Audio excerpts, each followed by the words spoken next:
Alright, so for those of you just tuning in, we're about to spectate a 1v1 between two of the higher-rated viewers, of course, part of my weekly Twitch TV live streams. If you want to get in on this, I encourage you to head on over to my Twitch page, link on the screen or in the video description below, and then go there and then scroll underneath the video player to find my live stream schedule, which I do update about every day. In honor of today being April Fool's Day, we're going to be spectating a 1v1 mega random game with Castle Age start. Why? Well, because compared to the incredibly super wacky settings that I've done before, things like playing on the map Hamburger, this is actually playable, and it would have some very interesting metagame implications that we're going to be exploring in this game. I know that Ashy Sky's rating seems a little bit lower, but he used to be like 1950 rated in HD, and I'm not exactly sure where the rating went, but we're going to find out in this game. It's going to be an Ethiopians mirror match, it looks like. And of course, in MegaRandom, you never really know what's possible. Another reason why we're doing this is just in honor of the Masters of MegaRandom tournament that's going on right now. Let me know, guys, if you really want to see some replays from that. I'm considering it if there happens to be some exceptionally good matches. And of course, let me know if you've happened to have seen any really, really good ones, and then I can go check those out, perhaps. Oh my, looks like both players start with double scouts.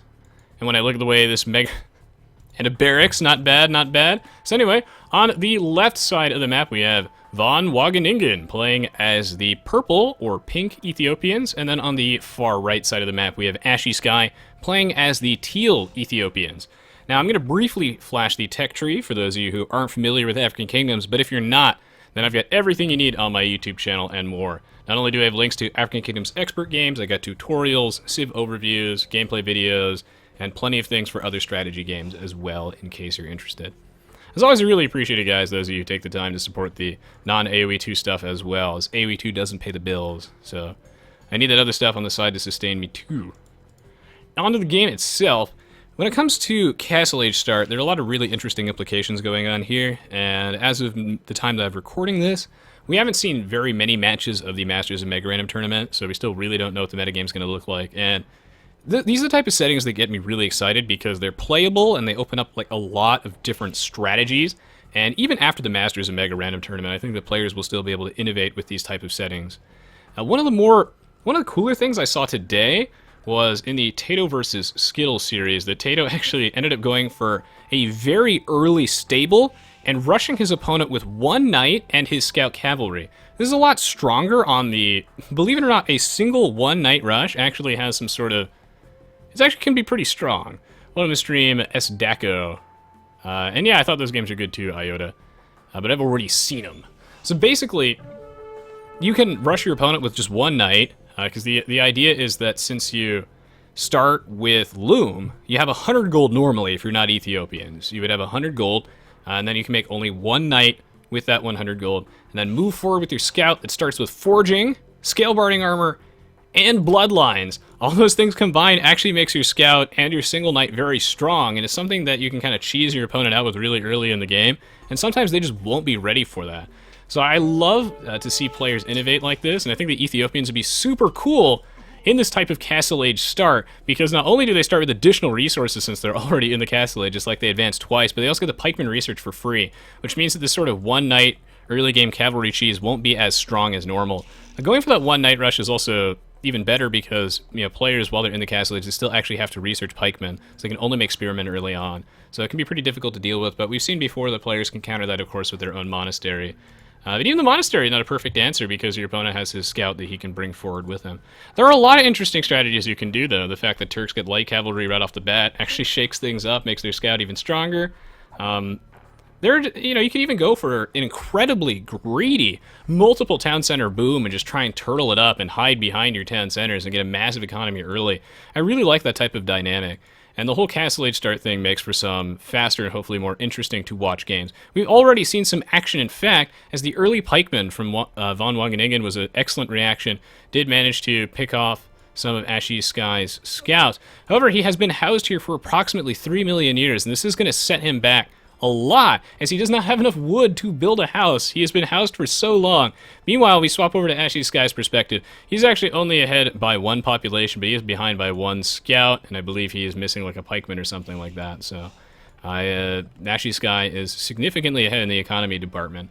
Just having a couple villager lead really, really adds up over time. Oh, Skittle did that, not Tato? My mistake. I was watching that this morning while I was eating my cereal, so apparently it was Skittle who did that and not Tato. It was in that series of games, so. Racist. I think all Age of Empires players look the same. Disgusting. What is wrong with you, Troy? Well, I'll tell you what's right. Ashy Sky making some knights. I like this. Risky, though. Very risky, knowing that his opponent is Ethiopians and he already gets pikemen for free. I like that. Ashy Sky bold. Doesn't play by the rules. He is not afraid of those pikemen. The question is, should he be afraid of those pikemen? Well, since he's the Ethiopians, you know, it's a trade-off, right? He starts the game with 300 gold, which is a substantial amount. 300 gold is enough to make 4 knights, which is a very substantial rating for us. It looks like Purple is going to be aggressively scouting, so he will see this. Can't click in his scout because Aoe2 HD, man. And he will be able to get his scout out of here in time. He's going to try and track down those knights as they move towards his economy. How many more knights will Teal make? The answer is none, as he does not have the food to sustain this anymore. So this is really cool, because players have to make some really, really interesting trade-offs here when you're playing with Castle Age Star, because any sort of rush that you do is going to be a really delicate balance between how much of your economy are you willing to forfeit to get out that really powerful early game rush that you can't normally do in the Dark Age start. So by building these 2 knights, he will be able to do raiding, but his economy is going to be really, really weak. And right now, Purple has a second town center, which he's had up for like another 2 minutes over his opponent, Teal. So we'll have to see if that pays off for him. Teal right now looking for some exterior villagers, trying to avoid enemy town center shots as best as he can. And he's looking for those foragers. He will be able to pick off this builder, I do believe. And it looks like... Wow, Purple is going to be chasing with both of his scouts and his pikemen over there, not using it to defend his own base. Even though he saw the stable, he should have known this was coming, and yet he was still chasing after this one scout. I think it's going to be a little bit of a mistake for him. Meanwhile, though, Teal perhaps moving a little bit too close to the town center. If he goes perpendicular to those shots, they will miss. He attempts to juke it, but this knight does indeed die. Meanwhile, though, I would say that Teal is forcing a lot of idle time from Purple here, not able to actually complete this mill. And he's just, you know, he's 3 villagers in his town center right now, which might as well be dead for this duration. So he's doing quite a bit of damage to his economy. Meanwhile, Purple trying to send his guys back to defend. These 2 scouts and this 1 pikeman, I believe, will be enough to take down the Ethiopian knight, especially considering that this knight does not have bloodlines, because Ethiopians do not get bloodlines. This is one of the reasons why they don't get bloodlines, is because, as the Ethiopians, even though I haven't really seen this strategy used too much, one thing that they can do is they can go for an extremely fast Castle Age. You know, they can get to the Castle Age by around 13 to 15 minutes, depending on their preference, and then go for a much earlier night rush. Generally, though, we've found that that tends to be too much of a economic loss, so players don't usually do that, but perhaps there's a happy balance there. He should really finish this mill, otherwise these villagers are going to have to long-distance harvest from those berries. It's going to be very inefficient. All the time they spend walking will add up over the course of a game. Purple will be finishing that mill, though. I would say that Teal's 2 knights were probably worth it, assuming that he can sustain villager production at home, and it looks like it. I like the way this map is set up. It's actually very similar to the last map that we saw. It's going to be very difficult to wall up because the shallows actually go along the edges over here. You can't build walls in the shallows, so... but there's also a ridiculous amount of golden stones. We could be looking at a very lengthy Ethiopians mirror macro war. If this game drags on too long, I'd be happy to split it into 2 parts, but I think this is exciting enough that we should watch it to the end.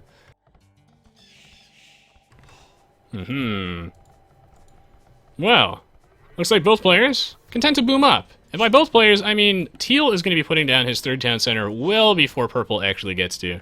It doesn't really look like Purple has the economy for this. Meanwhile, I would say that his defensive unit's a little bit out of position. Teal doing a lot of damage. Now those 2 knights were absolutely worth the resources. Not only were they worth it before, but now they've paid for themselves in double at least. Managing to pick up a couple of villagers there will really set your opponent very far behind. And he's going to pull ahead even further because he has his 3rd town center much sooner than Purple will be able to. Right now, I think that Purple should have just probably left his guys patrolling over here. The Sir Sergeant Spork. If he left his guys patrolling over here, then Teal would not have been able to get the jump on him like that. And like I said, this rush is a lot more potent due to the fact that you start with a bunch of your blacksmith upgrades right off the bat. Speaking of blacksmith upgrades, it actually looks like Teal's going to put down a blacksmith right about now. I'm not sure if he needs to, considering that he has all his feudal age ones already researched at the beginning. So I don't know what upgrade he's really prioritizing, because without an archer range, he won't really need, like, to get an early bodkin arrow. I don't think the +2 defense is going to be as valuable as another military building at this early stage in the game. I do like the way, though, that Purple's map is set up. This gold is very, very safe. It'll be quite hard for Teal to actually get in there. Teal manages to get another villager, so well done for Ashy Sky. I don't know where all of his rating went, but you know, he appears to not be rusty at all, or not very rusty at least. Purple, though, taking advantage of those houses and just using them as a makeshift wall off. Always better that way, to just, you know, position your building strategically, form a wall off there, and then you can save some resources that you would have otherwise had to spend. So save a little bit of stone, use your houses for walls. Definitely helps out. We see that Teal building a forward stable, so I guess he just really values that +2 defense, or maybe he's thinking about grabbing the iron casting. I think this blacksmith was a little bit premature. Yeah, he's getting the chain barding armor. But still, though, having the extra +1 defense will mean that his knights are a lot more resilient against those town center arrow shots, which would make them a lot stronger when it comes to raiding. And I guess since he doesn't have bloodlines, he's just looking for every little bit of value out of stats as possible. I think that Teal is going to send a couple of his villagers forward here to build a forward siege workshop, if I'm not mistaken. He does have 200 wood in the bank, so that's what I'm thinking. And he knows that his opponent is walled up. Is he going to build a siege workshop here, or is this like a watchtower? Where is he going with this? That is the question. Meanwhile, Purple adding multiple layers onto his walls. He might be significantly behind in score, but so far so good. What is Teal up to? Is this Aoe2 HD unit pathing, or is he doing this on purpose? Well, he's sending one villager back to build a monastery. This is cool. So he's predicting that his opponent is actually going to make knights of his own. Or maybe he's just going to build this monastery to go jack these relics that are right here. I actually assume it's for the relics because... Wow, there are more relics in this map than I thought. There are a lot of relics in this map. I would not say that this is the best place for the monastery, though. I probably would have built it in my own base. Just because should Teal ever lose map control, then he's going to lose the 3 relics, or 4 or so, however many he decides to put in this monastery. And then that would be really bad. So I'm not sure if it's worth it to do that. Teal, for some reason, going to wall this gap off, I guess just to piss Purple off. I like that. I mean, this does actually deny Purple that stone, which I assume he was looking for, but Purple does have another source of stone in the top left of his base. Yeah, you can... Yeah, that's fine, Landel. I assume that it's... If he's spamming you whispers, then that's fine. Well. Meanwhile, Teal, with the proxy forward stable, is going to be rallying his knights. And yes, there's the forward siege workshop. One of the reasons why Teal's doing this is because, of course, he's going to need a battering ram, mangonel, or something like that. The siege weapons in this game are very slow, so having to walk them all the way across the map, very inefficient. So much better to build a forward siege workshop here, so I'd like to see this from him. Meanwhile, Purple making some pikemen. I think that even though Purple is on the back foot, especially if he builds a second barracks, he might still be fine. His barracks not in a good position, though. It's going to be difficult to actually make an army from this. But he's the Ethiopian, so a huge drop. One of the reasons why knights are so strong is that your opponent... Knights are good from the get-go, but your opponent has to research pikemen if he wants to counter them with pikes. If you don't have access to things like camels, and you don't really want to make monks, then pikemen aren't a very good counter. However, since you're Ethiopians, you'll actually be able to make pikemen immediately since you get that upgrade for free, so... I mean, it looks like, really, like, Purple just wants to build a castle and make Shotel warriors, but I think that's probably a mistake, considering that he saw Teal with some forward villagers, so he knew that some aggression was coming his way, and yet he still thought he could get this castle up in time. How much stone does he have? He has almost none, because he just built these mining camps very recently. And right now, I'm not exactly sure what he's doing. He has 900 wood in the bank. It is time to plop down like 3 barracks and start massing pikemen. I don't know what he's doing. It's pikeman time. Not pikeman from here time. He's going to need to build another barracks. You can afford several, sir. You can build like 8. I would like to see some more of these. I guess this is why Teal ended up getting the scale barding armor, because he knew his opponent would have no military units and he'd be sitting underneath the town center getting kills for free. And then in that case, scale barding armor getting some insane value right there. I really don't think Purple has the economy necessarily for Shotel warriors. I mean, maybe he could do it, but I just think that's way too greedy. He knows that Teal is the aggressor here. He doesn't have the map control, I think, to just invest that much in his economy. Meanwhile, though, Teal going to back out. He doesn't think that he can actually take on Purple, since Purple does have pikemen for free with scale scale mail armor and the forging upgrade, they're actually pretty strong versus knights at this point. Ethiopian knights don't have bloodlines. So Teal's going to pull out. I think he did a lot of economic damage to purple, like, you know, perhaps more than he should have even been able to, because purple not quite taking advantage of his military buildings. It looks like he's still just going to go for the Shotel warriors. That is so unbelievably greedy. No respect for Ashy Sky. Purple's like, all right, I can probably get 400 stone before I die. But the thing is though, is you've seen the forward villagers from Teal. This is not a surprise for him. So he knows that the forward villagers are here. He does not respect the siege workshop. And this is the thing, is that these defenses will not hold. If we saw back to Teal's perspective, he does have 2 mangonels, which is going to be plenty to pressure those house walls and palisade walls from a very safe distance. So he should be fine. He's actually going to build his own forward barracks to start spamming some pikemen. I think this is good, as he's going to want infantry units to be able to deal with the opposing pikemen. But the interesting thing to note here is that the Ethiopians don't actually get the champion upgrade. And since they don't, they actually have a lot of trouble dealing with halberdiers in the mirror match without access to Shotel warriors. Meanwhile, though, purple going to put down a university. He's actually conceding this stone. He's not even going to try and contest it.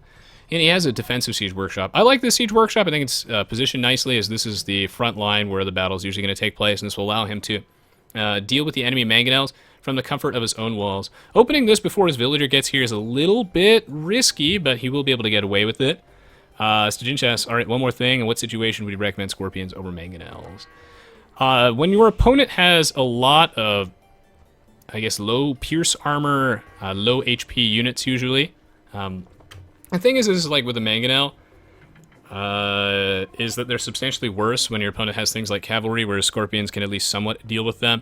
That's a little bit tricky, but I would recommend, if you wanted a more in-depth analysis, to watch my Break the Meta Scorpion Rush video, where I talk about that a little bit more in-depth. Very strong versus trash units. Onager is really only good versus range, whereas Scorpions can actually deal with things like infantry and non-knight related cavalry reasonably well. You can also mass them up in the late game as a way to deal with just like things like massed war elephants. We see that in Deathmatch. People spamming heavy Scorpions is not bad. As a way to deal with things like mass champions, war elephants, halbs, etc. A very situational unit for sure. If your opponent has no mangonels, Scorpions are infinitely stronger, but a mangonel can deal with Scorpions far too easily. While Teal gets a very favorable engagement here with a couple of pikemen, really they're just meat shields. All Teal wants is he wants purple's pikemen to attack his own pikemen, and that way his knights get to do a lot of free damage. So it's all about targeting your units. And what the hell? Did he just delete his university? He did, because he's going to put down 2 castles. This is so greedy for purple, but I love that he's attempting this. No fear. This man does not want to change his game plan whatsoever. All purple really wanted in that engagement, though, was he was willing to trade his entire army just to kill his mangonels. That way, it's going to be a lot harder for Teal to actually get through these walls. However, Teal does have a forward siege workshop. It's pretty obvious when you see those forward villagers that is what he's going to go for. And he will be able to get through these house walls really soon before either of these castles actually get up. Very greedy for our friend Mr. Purple. I like how he's playing, but yeah, look at him trying to desperately retask some villagers over onto these castles. Teal's, though, is not going to fearlessly charge in. He actually doesn't know that either of these castles are going up because the battering ram, not known for its good line of sight. He sees the castles now, but it's too late. I think he had a small window of opportunity maybe where he would have been able to charge in and delay those castles, but he had no vision, so there was no way he would have known that those castles were going up. And with 2 castles on the defense, even though Teal's in the Imperial Age, he's going to have some substantial difficulty actually getting through these defenses. This is actually turning out to be quite an exciting game. Teal has such a high score because he has so much scouting and map control. He's in the Imperial Age. But Purple's in a position where he's putting down 2 stables now, where he might be able to even defend. Putting down this market is cool. Meanwhile, Teal grabbing a couple relics off the back of this with a forward town center too. Why not? He's got map control here, so he should be able to secure all of those resources and accrue a very long-term lead. Meanwhile, though, Purple actually he's not making Shotel warriors at all, so I guess he really wants to get to the Imperial Age. Like we were discussing earlier, he doesn't quite have the economy for this. With 2,300 gold, maybe he didn't quite set this up just right. Whereas all this food going, because it's not going to the Imperial Age, did he just queue up a bunch more villagers? So he has 2 options here. Either he starts making military units now, or he stops making them and he just goes to the Imperial Age ASAP. And oh no! Did you guys see that? He just spent like 2,000 gold on food. He spent way too much. I think he shift-clicked and Now he's going to lose so much of his resources. That 30% resource trading fee, oh my goodness. All that gold down the drain, now he's not able to get to the Imperial Age. Absolute disaster, now he sells all of his wood with only 90 wood remaining. How not to use a market. That was not very efficient. Meanwhile, though, I do like how Purple is building the monastery, recognizing this is MegaRandom, where there are plenty of relics to take advantage of. Might as well go pick those up. He's on his way to the Imperial Age. Now that he started the research, it's time to make military units, because he's had a massive military deficit. Meanwhile, Teal, massing up halberdiers. He's got a castle, which he'll be able to use to make trebs, and he can even transition into Shotel warriors of his own if he wants. He's got the Cavalier upgrade. Purple better start making military units. He lost so much money off that market play. Absolute disaster. I think he... I mean, if I'm being perfectly honest, if he didn't lose, I have no idea how much money he actually lost there by doing that, but the answer is a lot. He probably lost about 500 food and 500 gold there. I think he was fine before he did that. Now he's throwing away a couple of knights here. Absolute disaster. He's going to have to start making military units at some point this year. He can't possibly be waiting until the Elite Shotel warrior upgrade, right? There's no way. He must know he's in dire straits. Military units in 2016. Forehead. Where are they? All right, Purple, it is time to defend. Teal slowly inching the line forward, putting the pressure on. Meanwhile, Purple, now he wants that stone, but classic HD villager pathing. These villagers are like, duh, what do? I can't possibly walk around the stone mine. I just... moral support.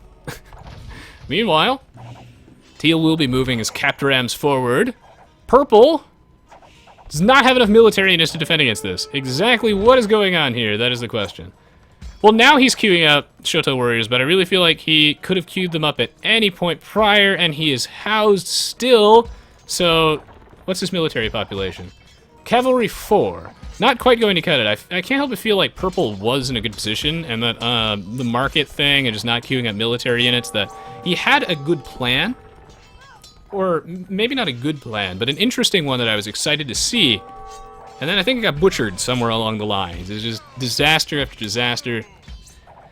Happy April Fool's Day, guys. This isn't Masters of MegaRandom. This is the Mega Noobs of MegaRandom, I guess, as you guys call it. Oh, man! Ah, this is almost break the meta material. Purple's so fearless. So fearless, but not younged out, unfortunately. He's gonna need to repair this castle or not. Taken way too long to make military units. He's still housed. Thankfully, though, Teal will be helping him out. Teal knows that Purple needs to make military units, but he's been housed for so long, and that's why Teal's coming in here, cleaning up all the villagers. By cleaning them all up, hopefully Purple will be able to start making military units, but no, he loses yet another house. He is at military population 5, so he's got one more military unit over the last few. You know, besides the fact that I've basically done everything in Aoe2 and the HD's in like a super bad spot, I have trouble uploading matches routinely on YouTube because it's hard to get good quality matches now that all the good players in HD have quit since patch 4.0 like last year. So I'm not really sure if you guys want me to just upload the games from my stream. I think my commentary turned out to be pretty good regardless. Like, because I feel like if I only upload close epic games that I would end up posting a match every 2 months. So let me know if you guys want me to post that. Because I know that some people like only want to watch the crazy games, but those don't pop up as much as I wish they did. Believe it or not. Purple, the player with a higher rating here. Absolute disaster, though. I don't think skirmishers are the answer here. I don't know why he's queuing these up, actually, because he's the Ethiopians, and I'll have you know that archers fire 15% faster, and what beats halberdiers? Archers beat halberdiers, and archers are much better versus cavaliers. You know, his food is a problem right now for Purple, so what doesn't cost food? Arbalists, crossbowmen. I mean, I still don't know if I would make them because my opponent has cavaliers. Hopefully this is also something that you can learn from, too. Because I think that Purple was in a decent position. I mean, come on, the dude has built, like, 6 castles this game? I think he's built 6 castles this game. Or 5. So he, in theory, should be able to hold this one. Shotel Warrior is actually pretty good against the opponent's army comp. If he just gets enough of them out, I think he just delayed for so long. So very long. If you guys want me to post this, though, please do leave a thumbs up and a nice comment. To drown out the people who are like, worst game ever. It means a lot to me. So thank you in advance. There's not too much I can do about that, unfortunately. Well, meanwhile, Purple doing stuff. I mean, Ashy Sky has seen this, I assume. This is why Town Watch OP. I'm sure he has seen this, so there's no way that's going to work, but I will be keeping my eyes peeled. Purple's still able to defend. Why? Because the Ethiopians are bullshit. And they're able to just stream out these Shotel warriors oh so very quickly. Purple, though, doing his best to rebuild. He's down, but not necessarily out. If Purple is able to defend here, that's how balanced the civilization is. 5 script. How good are Shotel warriors? Pretty good. Is actually, what the hell? Teal's running out of military units. Oh, you can't be serious. These are non-elite Shotel warriors. This man queued up 30 skirmishers to defend, and this battle is close. 1 second, guys. I need to disappointed in you, noob. Let me just right.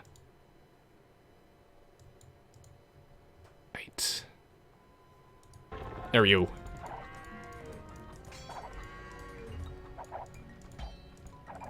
Anyway, back into the game itself. Are you serious? Well, this is what I get for assuming that this match was over. But I've seen plenty of GGs spammed, so I assumed there's no way Purple could defend against this. I do have to say, like I was talking about earlier, is that Shotel warriors are very strong versus this army comp, since they have a very balanced 16 damage. Then, you know, they're decent against the Cavaliers, because the Cavaliers aren't very strong from Teal. Like, no bloodlines, no, you know, +3 defense, he doesn't have the Blast Furnace upgrade, so these Cavaliers aren't actually that strong, and the only way the Ethiopians can, you know, or at least one of the better ways the Ethiopians can deal with things like Halberdiers is with Shotel warriors, because the Ethiopians don't get champions. You can make Heavy Scorpions, but Heavy Scorpions don't benefit from Torsion Engines and stuff, and is he really going to get away with this base?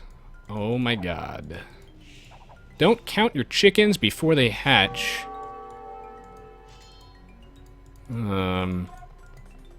People always ask me, what's the most broken civ in African kingdoms? And I keep shifting between Portuguese and Malians.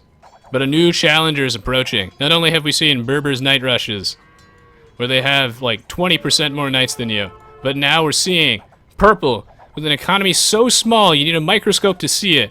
After blowing all of his resources at the market, after losing half of his base, after losing, what, 2 or 3 castles? Is somewhat successfully defending against this. I do like, though, that Teal is adapting by making arbalists. That's how you best deal with the Shotel warriors, because Shotel warriors are actually quite cost inefficient if your opponent has a way to deal with them. 35 gold a pop is a lot to blow on units that are made of rice paper. They just kind of disintegrate when you look at them funny. With no armor whatsoever, arbalists are very strong against them, especially in Ethiopian's mirror match because of the faster attack speed on your arbalists. Meanwhile, what the hell is he doing? How to remind your opponent that you have a secret base over here. Why rally the Shotel warriors over here? Oh, it looks like he's going in for a raid. I think Von Wageningen is the ballsiest Ethiopians player I've ever seen. What on earth would possess him to think that this is a good idea? Oh my goodness. Is he just going to lose his entire base? Because these are Torsion Engine siege rams. Look at them killing all the farms around the town center. I can't select the siege rams because it's HD edition. Oh wow, is Teal not going to finish this town center? He's actually going to pull back these 2 siege rams. He's not going to finish it. This siege ram just stopped attacking for some reason. Ah, there we go. All right, the trebuchet will be able to take it down. But yeah, I'm really surprised that Purple trying to do some raiding here. I mean, I know he's behind, but I feel like he just needed those units to actually defend his own base. Otherwise, he's going to lose so much of his economy. I mean, how much can he continue spamming Shotel warriors when he has this many idle villagers? That is the question. He's actually just going to lose this own base, and I feel like he could have almost defended it if he didn't rally all of his Shotel warriors over there. So is he just content to rebuild in this corner? I think he just threw the game again. I'm not really sure. Like, you can only raid when you have enough military units that you don't die. Like, you have enough that you're actually able to defend yourself. Raiding is the great equalizer when you're not dead.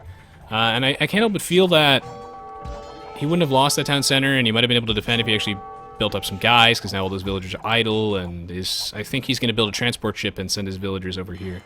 Meanwhile, this is a game of Age of Empires 2. Ladies and gentlemen, this is why we spectate The HD 1700 to 1800 rated players, and not the Voobly expert players, although we do plenty of Voobly expert games too. I do a little bit of everything. But this is why I like to mix this in, because you never know what to expect. What the fuck is going on?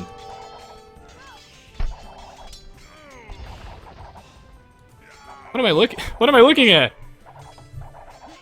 The last minute. Oh no! Purple, you somehow miraculously defended. What are you doing? The dream. The dream. Man, if Mem was watching this game, I think he'd just have a heart attack. What was this? Happy April Fool's Day. What? Do you really think that would work? I mean, maybe. That's ballsy. All right, Purple is dead now. I swear, right? Is he gonna build a transport ship, or? Oh my god. You know, seeing how strong those Shotel warriors were, I feel like he really could have at least attempted to hold this line, and that in no universe is the winning line of play to forfeit your base to raid with 10 Shotel warriors and take the remaining chunk of your economy, try to build Bikini Bottom in your opponent's base. The thing with the forward castle is usually you want to build it outside of your opponent's line of sight, or in a place that's very difficult for them to react. Which is why I don't recommend walking around a house wall and building it right next to your opponent's clump of villagers. That way he can build 2 defensive castles to counter this. Would not recommend that. I think it was a little risky. Purple gonna concede all this land. I think he is absolutely dead. I don't know what this dock was for, but I think now we can say that the game is probably over. I cannot believe that he held the line the first time. Man, I need to... shit I deal with. I need to disable whispers. If anyone wants to whisper me anything, I'm sorry, but this is why we can't have nice things. Can't stop him from whispering me, unfortunately, but,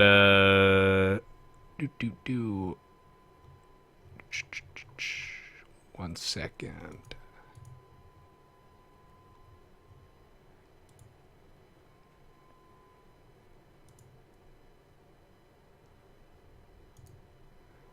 And...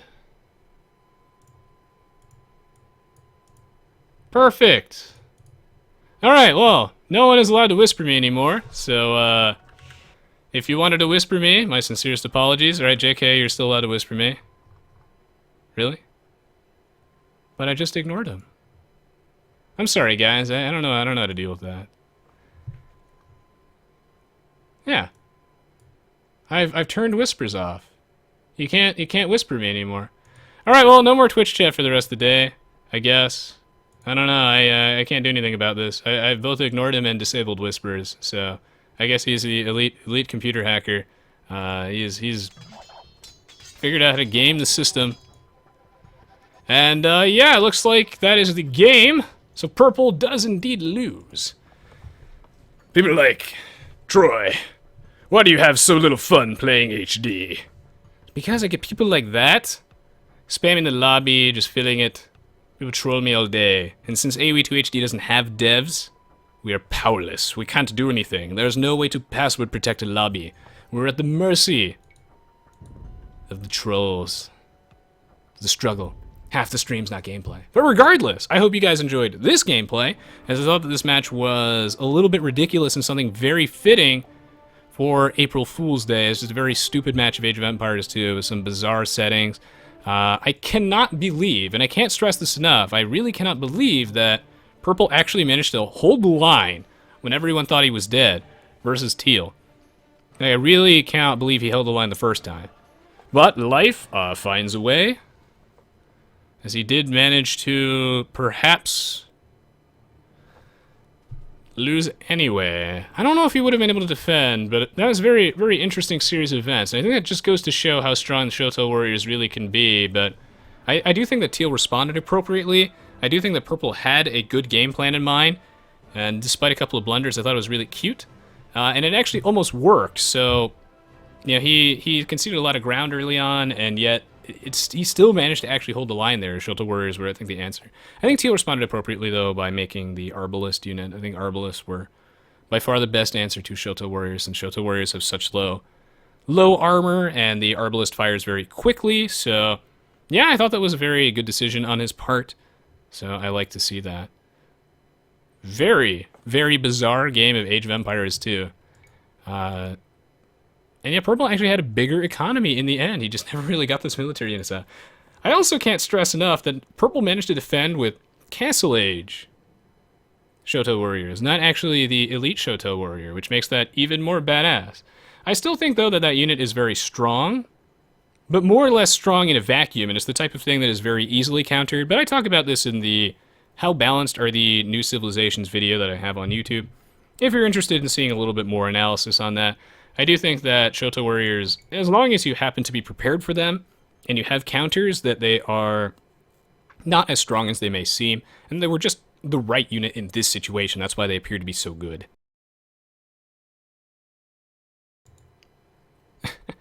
Oh my. So yes, thank you so much for your support and for watching. Really appreciate it, guys. So stick around. We'll be doing another game after this one, of course. And I will post this on YouTube at some point. So yes, thank you for sticking around and being patient with me. I can't wait for the day that Aoe2 HD gets another update. Could be a while. In the meantime, I will be, with the usual flow of AoE content, trying to mix things up. That way, I get to keep doing YouTube stuff. So your support there is also really, really appreciated. So thank you so much, guys. Stick around. You can find the live stream schedule on my Twitch page. Plenty more AoE2 stuff, other games on the way. So yeah, we'll be doing another game in approximately 3 minutes. I'm going to go get a glass of water. I'm going to be right back. GG, well played, Van Wageningen and Ashy Sky. There's another game after this. And if you promise to leave a thumbs up, QT and X, yes.